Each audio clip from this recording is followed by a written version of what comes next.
అలాగే తక్కువ రిస్క్తో రెడీగా ఉన్న అభివృద్ధి ఎకోసిస్టమ్. ఈ మావిగన్ అనేది ఈ మూడు చెప్పిన దానిలో తక్కువ రిస్క్, ఎక్కువ రిస్కే లేదు. ఆల్రెడీ ఇన్ఫ్రాస్ట్రక్చర్ రెడీ అయి ఉంది, ఎకోసిస్టమ్ రెడీ అయి ఉంది. ఇక్కడేంటి ఖరీదైన రిస్క్ ప్రాజెక్ట్ 2 లక్షల కోట్లు పెడితే ఏమైందో తెలియదు. నాకు మళ్ళా గుర్తొస్తుంది ఆ రామచంద్రయ్య గారు చెప్పింది, ఈ దేశం అనేది ప్రపంచంలో ఎక్కడా కూడా పట్టణంలో నీళ్లు తోడి నదిలో పోసిన సందర్భాలు లేవంట. ఇది ఒక్కటే అమరావతిలోనే. పట్టణంలో నీళ్లు తోడి నదిలో పోయాలి, నదిలో నుంచి నీళ్లు వచ్చి దీనిలో పట్టం కాదు, దీనిలోంచి దోసి దానిలో తోయాలి. అంటే అంత లోతట్టు ప్రాంతాన్ని చంద్రబాబు నాయుడు గారు ఎన్నుకున్నారు. దానికి కారణం ఆయన స్వార్థ ప్రయోజనాలు తప్ప మరొకటి కాదు. అలాగే నిరంతరం అభివృద్ధి చెందేటటువంటి ప్రాంతం ఇది. ఇదేంటి భవిష్యత్తు వాగ్దానం, భవిష్యత్తులో అభివృద్ధి చెందుతునేటువంటి భావన కలిగించేటటువంటి ఒక ఊహ తప్ప అభివృద్ధి చెందుతుందో లేదో తెలియనటువంటి గందరగోళమైనటువంటి పరిస్థితులు.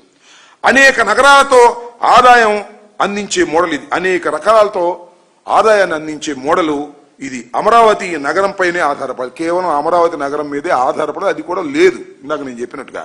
కానీ ఇవి 3 నగరాలు, ఈ 3 నగరాలు కూడా ఎలా ఉన్నాయి, ఇప్పటికే రాష్ట్ర ఆర్థిక వ్యవస్థలో 16% భాగస్వామ్యం ఉంది ఈ 3 పట్టణాల్లో ఆదాయం.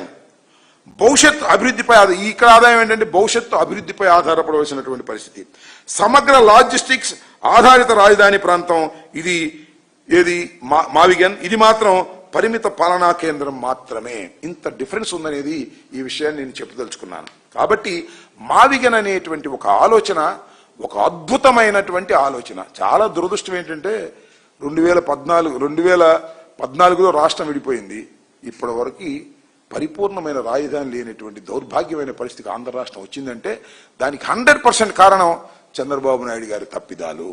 ఆయన ఏదో చాలా పరిపాలనాధ్యక్షుడని ఆయన ఎన్నుకుంటే ఆయన అమరావతి లాంటి గ్రీన్ ఫీల్డ్ మోడల్ తీసుకురావాలని తాపత్రయపడి పెట్టి ఫెయిల్ అయిపోతున్నటువంటి సందర్భం.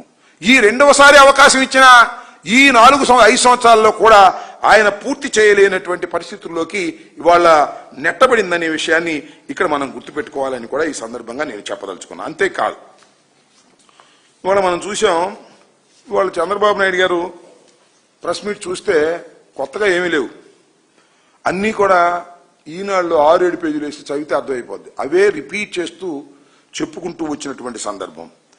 దీంతో పాటుగా ఇంకో మాట కూడా చంద్రబాబు నాయుడు గారు మాట్లాడుతున్నారు, దీన్ని కులం రంగు పిలిచారు అని. ఎవరు పెట్టారని కులం రంగు? నిన్ననే ఆమె పేరేంటి, రేణుకా చౌదరి గారు రాజ్యసభలో మాట్లాడితే ఏమంది, పెట్టరా అమరావతి